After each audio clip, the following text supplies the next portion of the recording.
Welcome to Otter Lake, where little Ricky takes flight through seasons of wonder and days full of light.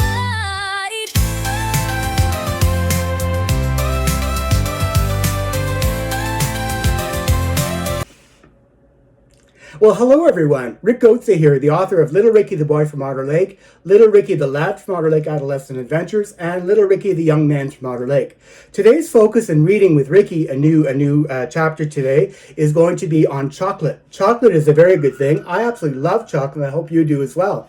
Anyhow, today is a chocolate day because the story is an Easter story. And everybody used to always get a beautiful Easter bunny, or they still do. So I know Easter is past or may be coming up depending on when you're watching this video. But today I'm going to be doing a little reading from Easter Blessings, the fourth story in my collection, Little Ricky, the Boy from Otter Lake book. So there are 12 short stories in this book, and Easter Blessings is the fourth story. I sell my stories on Amazon.ca, the Canadian version of Amazon, and on Kobo.com. Amazon sells paperbacks and ebooks can be had for as little as $6. The full collection, of course, costs a little bit more, and so does paperbacks. Paperbacks cost more because they have to use paper to print the books, the printing, and of course the shipping. So, of course, printed books always cost a little bit more. But each individual story could be had for as low as $6 Canadian.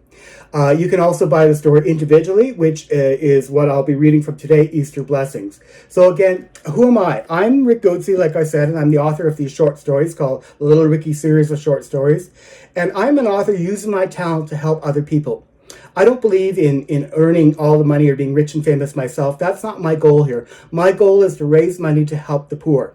How do I help the poor? Well, every time you buy a book, and I earn royalties to that book that was sold, I actually get to give that money, every penny I make, every dollar I earn, to a food bank. Every year, I total up everything I've earned, and I give it to the Allengarde Food Bank here in Toronto. So I'm using my talent to help support poor people who can't afford to buy food to eat. If you're liking my videos, please give me a thumbs up. I would love that. Subscribe and ring that bell to get notified of new videos when they're coming up. If you want to leave a comment or leave me a review for one of my stories, should you buy a book, that would be wonderful. Your reviews and your comments mean so much to me. They bring me so much joy. They make me feel so happy. So I thank you for that. Anyway, coming up very soon, Little Ricky, the Boy from Otter Lake's fourth story called Easter Blessings. Hang in there. Be right back.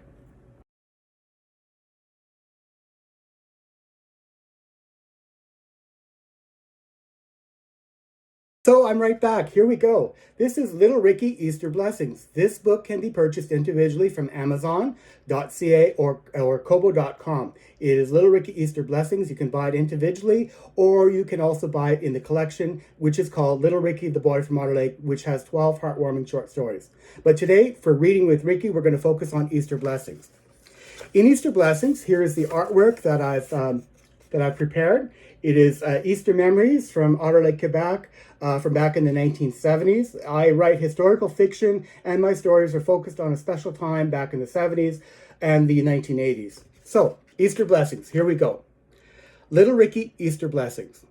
The morning air was fresh and scented with the essence of springtime. Today was another bright and sun-filled day. This year, this Easter season, the townfolk of Otter Lake, Quebec were blessed with an early spring and unseasonably warm weather. Early morning, just after sunrise, on this Easter Sunday, little Ricky sat there cross-legged, hidden under the big kitchen table. Excitement due to anticipation of treats from the Easter Bunny did not allow this boy any more sleep. He had indeed awoken early and snuck downstairs from his bed to seek out and confirm delivery of some pastel-colored sugar Easter eggs. On confirming that Mr. Bunny had in fact delivered sweets to the family, Ricky decided that he best play quietly and keep out of trouble until his parents, grandmother, and siblings started to stir. After having arrived downstairs nearly 15 minutes ago, Ricky knew instantly that the bunny had been, because the breakfast table was beautifully set with each person's cup, and each person's cup was placed upside down to conceal Easter treats. Woohoo! Ricky did not dare disturb the hidden treasures. He knew that he had to wait until the whole family was assembled so that each person could share in the wonderful family tradition of the great Easter egg discovery. He knew from years previous that sugar eggs were concealed under each cup. He gleefully hoped that this would be He gleefully hoped that his would be a beautiful blue one again this year.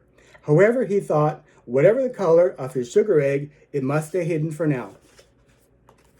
Two of his companions joined him this morning in his protective cavern under the table. He had excitedly invited Teddy, his handmade teddy bear, and Sourpuss, his sister's special doll, to join him in his make-believe parlor for a special reading of Fun with Dick and Jane. He thrust the book under Teddy's face and said, "Look, Teddy, look. Look up. You see, Teddy? Dick here in the book is saying, look up, look up, look up. Teddy, Dick is talking to his sister Jane. Can't you see her in this pretty picture? She is the beautiful little girl that looks like Goldilocks." With the help of Ricky's hand on Teddy's head, the bear nodded a soft yes. Teddy could not blink his eyes because they're sewn on buttons, but Ricky imagined that Teddy was blinking with joy at the thought of seeing debonair Dick and jubilant Jane in his little school book. Ricky now looked at Miss Puss and asked, "Hey, Sourpuss, are you going to read the next page for us?" Sourpuss sat there quietly, wide-eyed, replying nothing. "Oh, yes, Sourpuss, I remember now that you're too young to be able to read," he surmised. "That's okay, Sourpuss. Please try to smile for once, and I'll help you read the next part," Ricky continued. Ricky turned the page of his book, and with the aid of his index finger, he pointed out each word to Miss Puss as he read aloud. Jane said, "Run, run, run. Dick, run. See and run. Run and see." Sourpuss suddenly fell from her perch against a table leg and tumbled flat onto the floor. The doll's eyes rolled shut, and its head made a lightly thump on the floor. No restful smile came to her rubber face. She just lay there, turned down lips in that forever fixed sour frown. "Uh-oh," Ricky exclaimed. "Look, Teddy, Sourpuss fell. She fell to the floor. Sourpuss fell. Now Ricky and Teddy must run, run, run," the boy giggled. And that is the beginning, my friends, my fans, of Little Ricky Easter Blessings. I hope you enjoyed this little snippet of this short story, and you'll perhaps consider buying it from Amazon.ca or Kobo.com. Until next time, a new story may be coming up in about a week, so we'll talk to you soon. Bye-bye.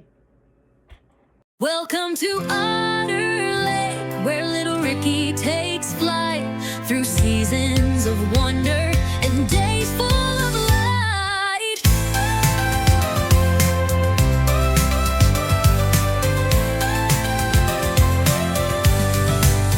Born in the frost with a heart full of dreams, little Ricky's laughter like rivers and streams.